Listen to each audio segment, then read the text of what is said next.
যে বলো আমার সব উম্মতগুলোরে জাহান্নামে পাঠাইয়া আমাকে এখন জান্নাতে যাওয়ার জন্য আহ্বান করেছে, আমি নবী যাব না।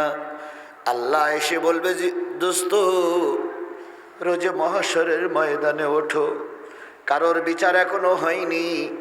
আমি আল্লাহ কথা দিচ্ছি, যাকে তুমি সুপারিশ করবে আমি বিনা হিসাবে তাকে মাফ করে দেব। কার সঙ্গে কার তুলনা করো? কোথায় আব্বাস আর কোথায় গাবগাছ, কোথায় দমকল আর কোথায় বদনার নল, কোথায় ইন্দিরা গান্ধী আর কোথায় ছাগলের নদী, কোথায় জাতির পিতা আর কোথায় সেরা স্যান্ডেলের পিতা? কার সঙ্গে কার তুলনা করো? কখনো কখনো জাতির আব্বা হয়, আবার কখনো কখনো জাতির আব্বার গলায় দড়ি বিন্দে খালে ফেলায়।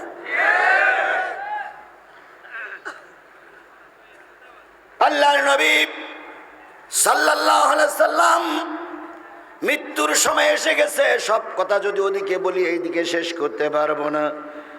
মৃত্যুর সময় এসে গেছে, সকলের কাছ থেকে বিদায় নেওয়া হলো।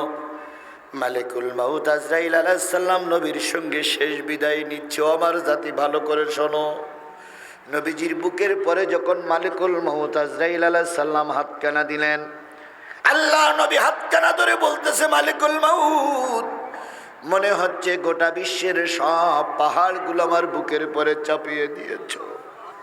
এত কষ্ট যদি আমার উম্মতকে দাও, আমার উম্মত মৃত্যুর সময় খুব বিপদে পড়ে যাবে।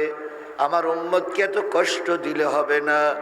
আল্লাহ গায়েব থেকে ডেকে বলল, হাবিব, তোমার ডিউটি শেষ, তুমি চলে এসো। তোমার উম্মতের দায়িত্ব আমি আল্লাহ নিজে হাতে নিলাম। এবার নবী বললেন, রব্বি হাবলি উম্মতি, রব্বি হাবলি উম্মতি। এরপরে নবীজি বলেন, ওমা মালাকাত আইমানাকুম। নবীজির আর একটা কথা ছিল, আসসালাত আসসালাত আসসালাত ওমা মালাকাত আইমানুকুম। হে আমার জাতি, নামাজ নামাজ নামাজ, আর পরের হক নষ্ট করিও না। তাহলে জন্মের পরে কাঁদলেন কাদের জন্য?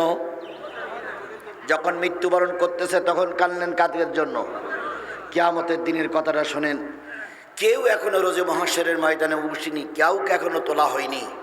সর্বপ্রথম তোলা হবে আমার নবীকে। জিবরিল আমিন কবরের পাশে যেই সালাম দেবেন, ইয়া রাসূলুল্লাহ ওঠেন, ইয়া হাবিবাল্লাহ ওঠেন, ইয়া নবী আল্লাহ ওঠেন। অনেকক্ষণ পরে কবর ফেটে যাবে। নবীজি মাথা উঁচু করে দেখবে রোজে মহাশরের ময়দানে কেউ নাই। নবীজি মাথাটা আবার নিচু করে কবরে শুয়ে পড়বেন। জিবরিল আমিন বললেন, আল্লাহ আপনাকে সালাম দিয়েছে, ডেকেছে।